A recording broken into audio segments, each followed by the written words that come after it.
This is the Roots and All podcast, and I'm your host, Sarah Wilson. Join me as I talk about all aspects of gardening with some of the top horticulturists from around the world.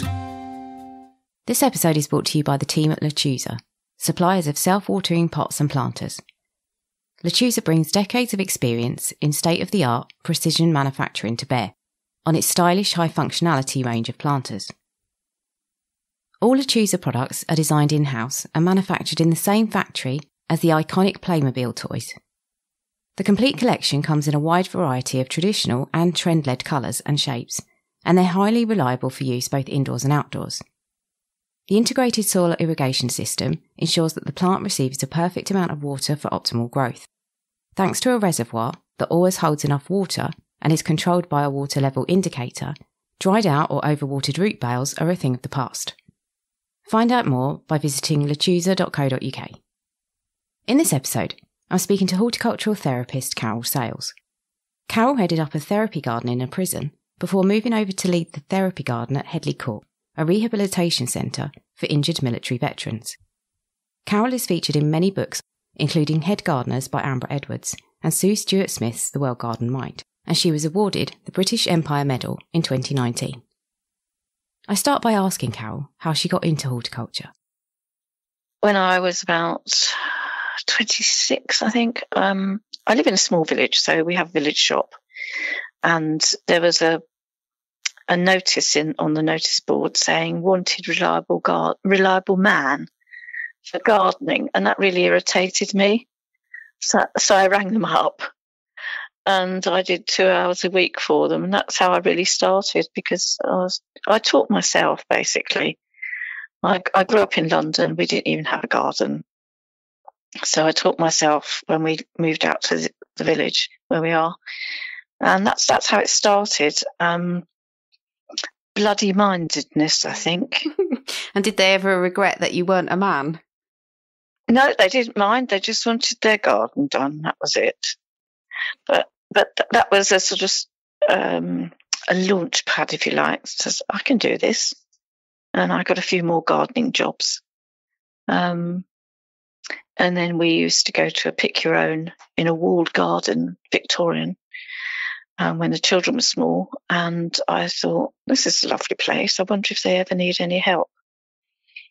So I went and spoke to the owners, and they said no, they didn't. They were fully covered. However, I got a phone call a couple of weeks later to ask if I could do cover for a fortnight while someone was on holiday. And the short answer is I ended up being there 10 years and became the head gardener. So I suppose that was my first sort of real professional start in horticulture. Well, how did you get into the therapeutic horticulture side of it? Right. I was at the walled garden for about 10 years and it was sold. Then I went to work for a large landscaping company and ended up going to college in my 40s. And the college asked me to teach. And then I started looking into teaching opportunities.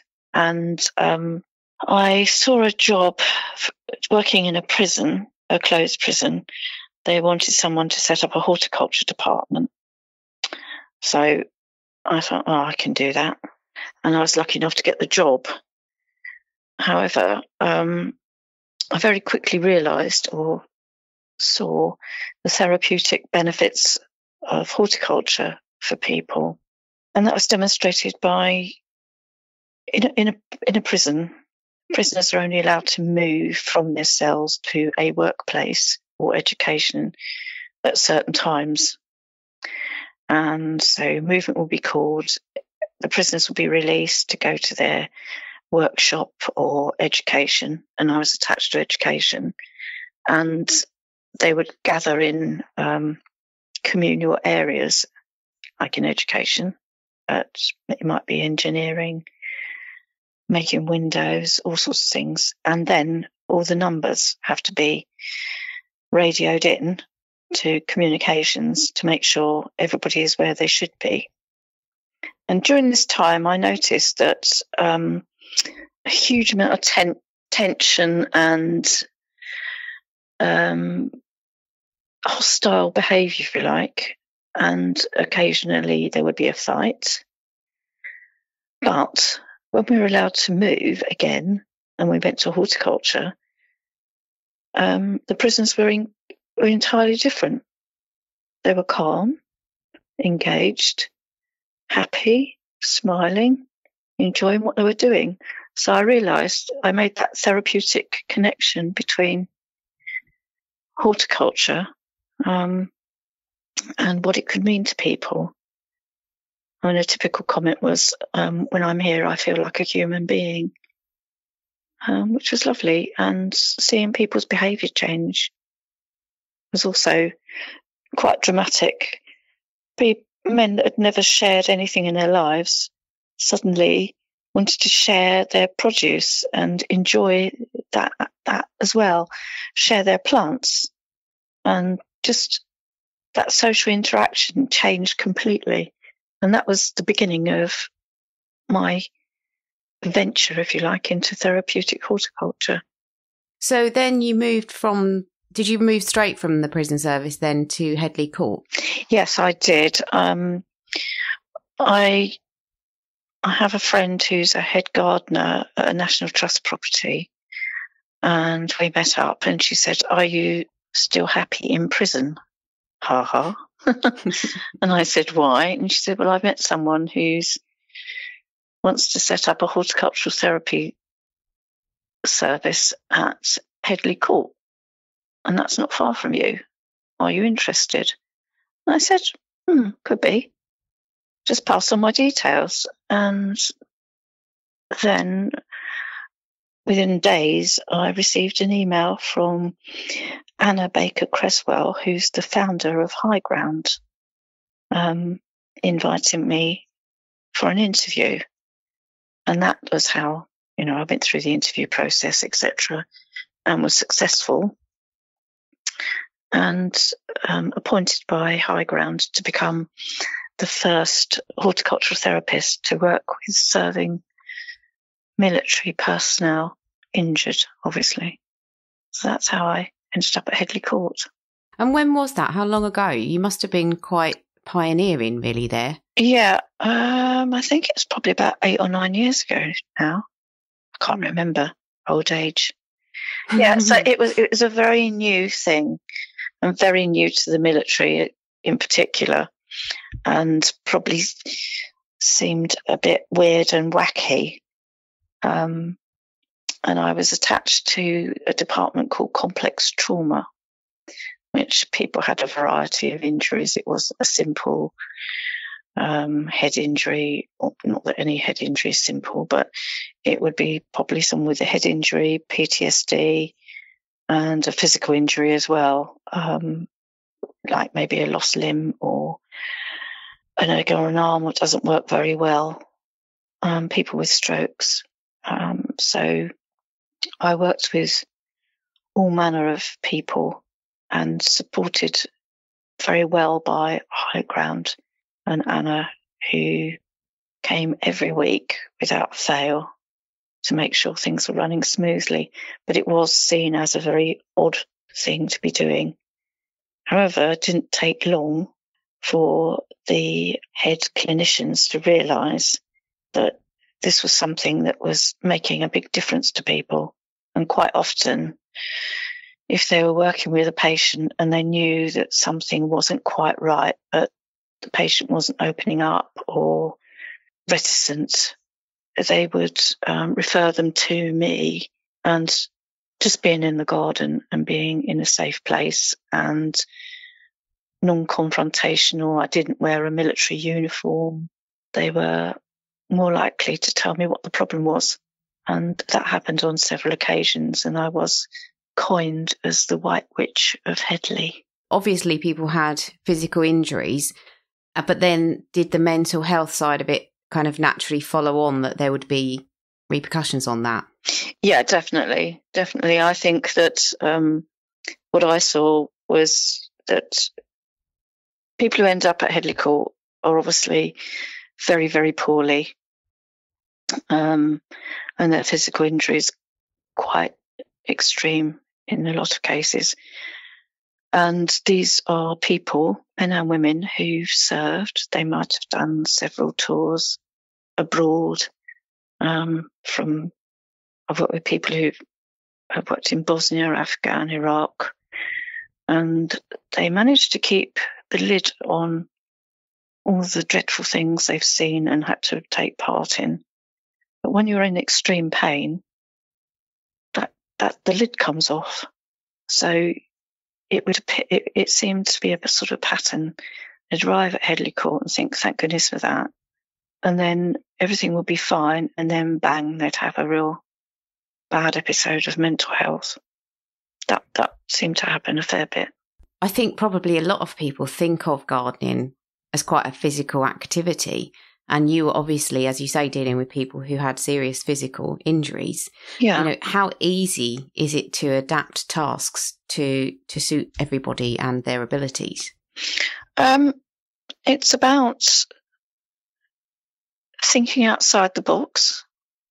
It's like one of my patients who's lost both legs and parts of his hand and his other arm and hand didn't work very well. He used to just say to me, we just got to find a way around it. And that's what we did. We just found a way around it. I even had one patient who just laid on the ground, weeding and gardening. It's just a case of thinking, okay, how can we do this? How can we achieve this? It might be a bit unconventional, but how can we do this? And also, I found that start off with simple things, Don't just say, let's sow seeds. Isn't that wonderful? You've managed that. It's got to be purposeful activity. People need to understand what they're doing and why. Not just, you've done that, off you go. But to give that spark of interest.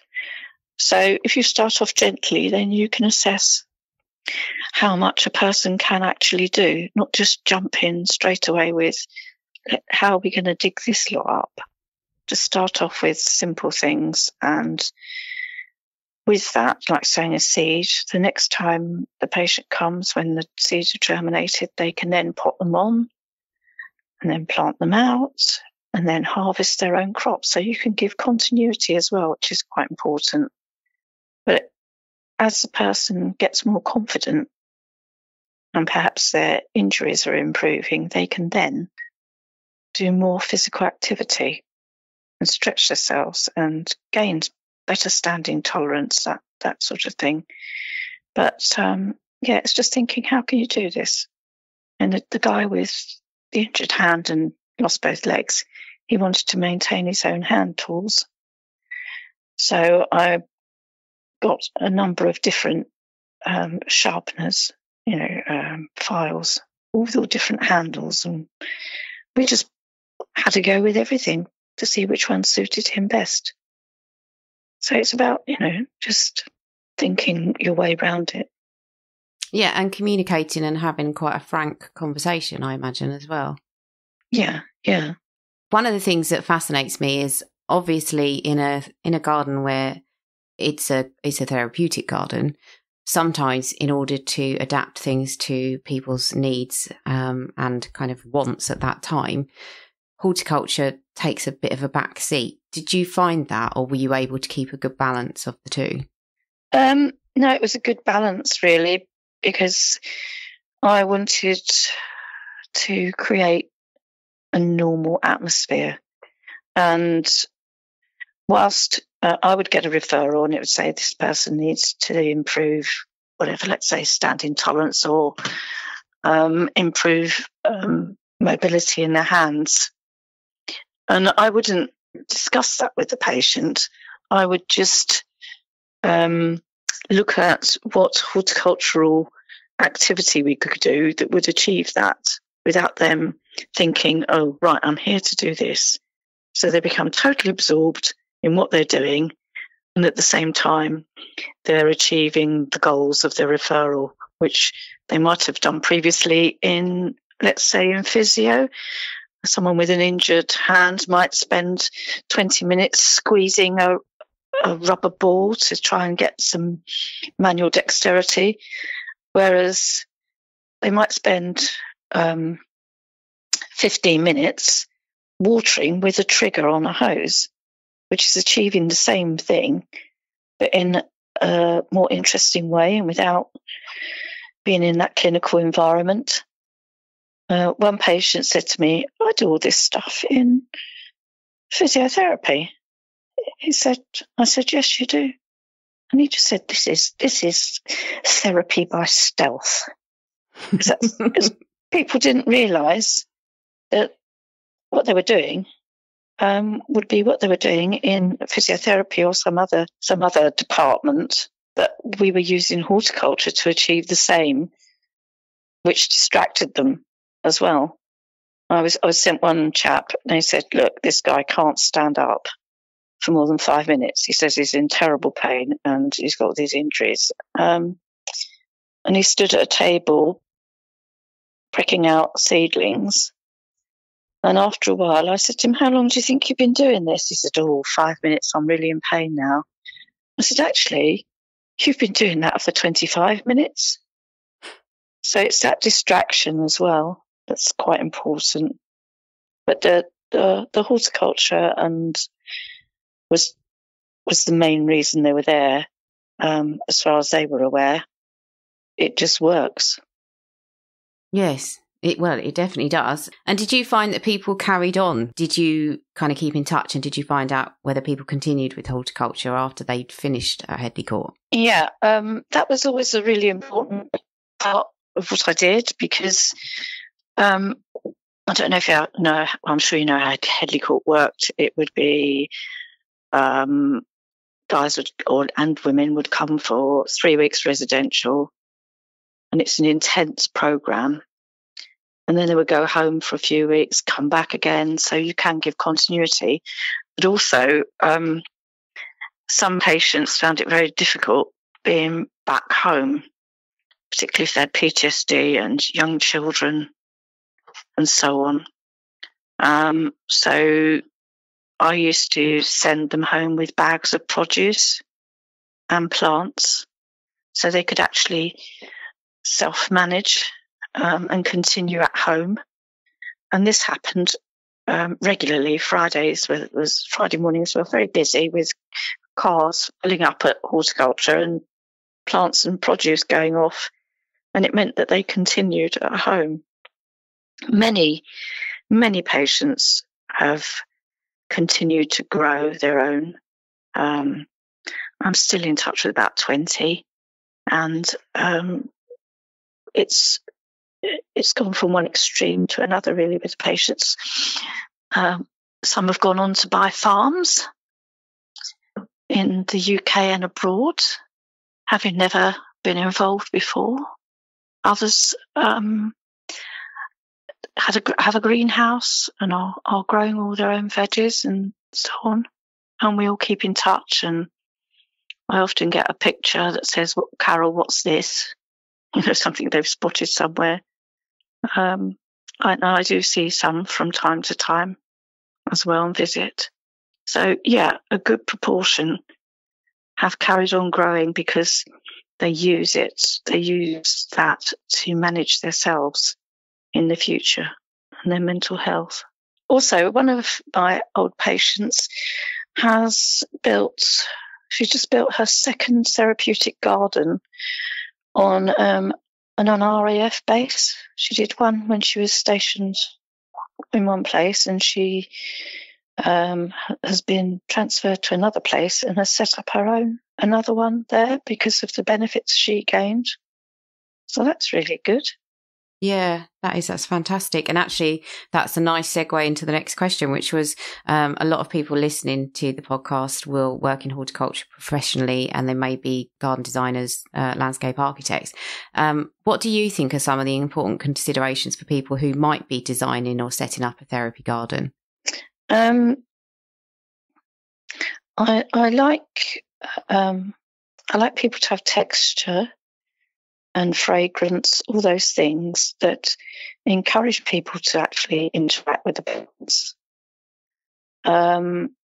Think carefully about how the garden will be maintained and who will maintain it. Raised beds are great, but people decide to build a great big raised bed, and then you can't actually reach it across. So that makes it quite difficult. But I think that making it quite mindful as well, because my experiences have been that, I've had patients that have been very, very upset. We've just gone and sat down by the lavender and talked.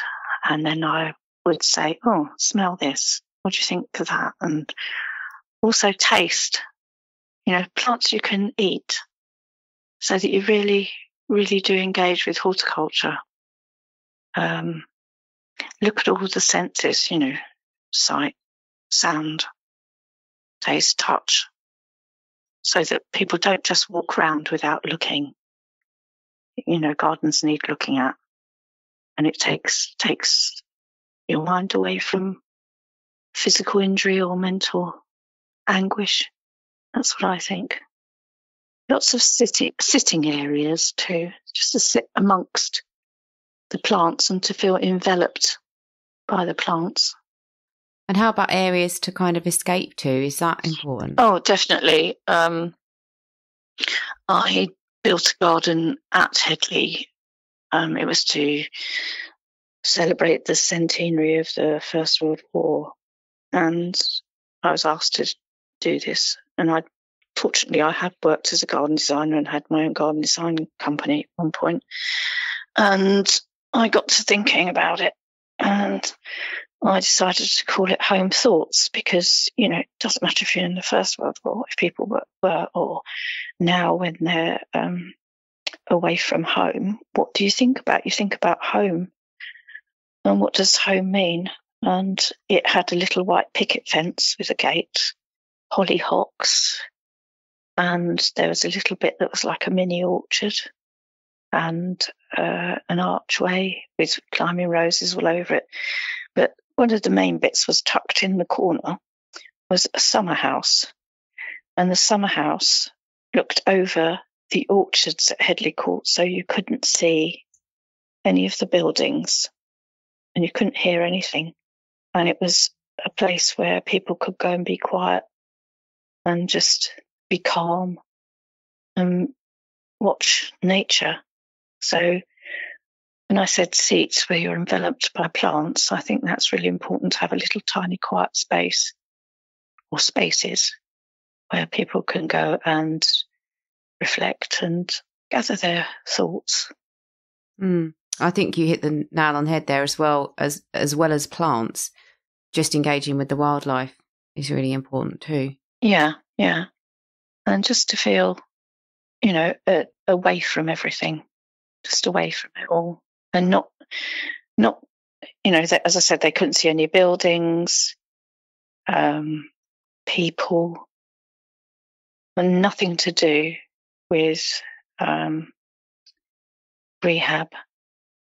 And I think that was important. People used to go and sit and read a book in there, or if someone was really upset, I used to put them in there with a chair and a blanket and a book and a cup of tea, and just leave them and check on them, obviously, but just to let them gather themselves together.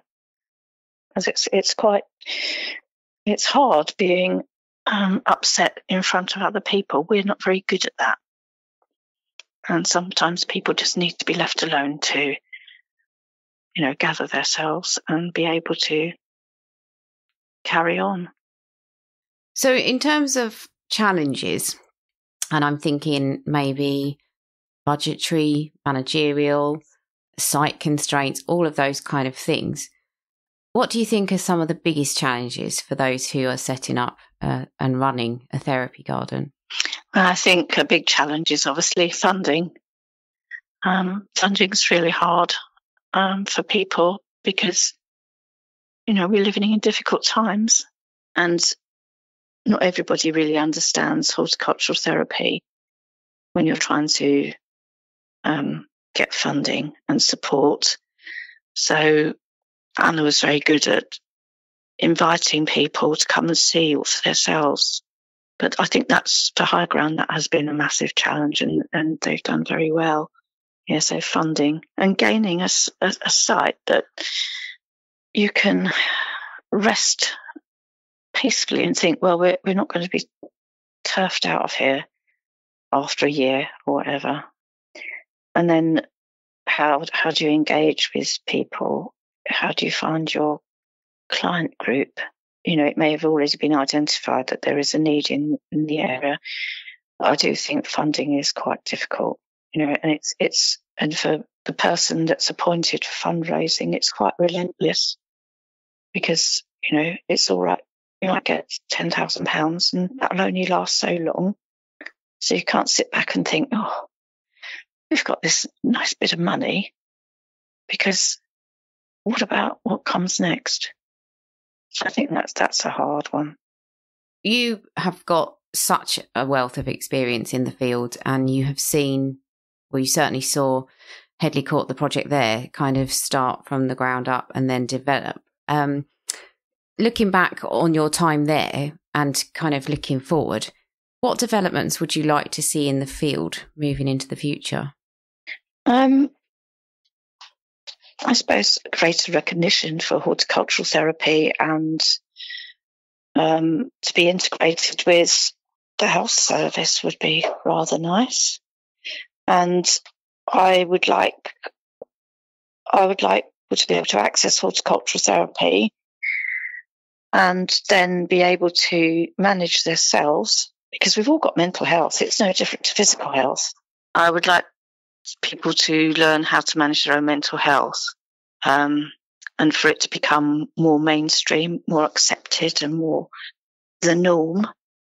As I said, we've all got mental health, we've all got physical health. There's no difference, and we're all quite good at looking after our physical health mostly, but not very good at looking after our mental health and recognising when you need to have a bit of time out and do something, i.e. wander around the garden, take some photographs, and like I do, and Instagram them. That's my bit of time out, if you like. So I think that's quite important for everyone for it not to be this kind of odd thing, but something that everybody would do. Thank you to Carol for taking part in the interview. I appreciate both her time and her contribution to the field of horticultural therapy and how she's improved the lives of those under her care. Carol also helped my partner Jason when he was at Headley Court, and through Carol's patience, wisdom and love of gardening, he also found horticulture to be therapeutic. So much so that following his discharge from the army, he set up a charity called Veterans Growth, offering horticultural therapy to other military veterans in the hope that they can benefit from it as much as he did. So the effects of Carol's good work reached far beyond those she worked with directly. Thank you for listening. Don't forget to visit lechuza.co.uk to find out more about their indoor and outdoor planters, which feature a built-in irrigation system, so no more wilting houseplants or tomatoes. Here's Dr. Ian Bedford, talking about one of the garden's most impressive caterpillars.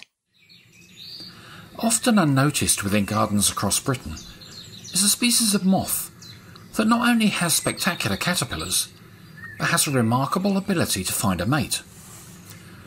This is the Vapourer moth.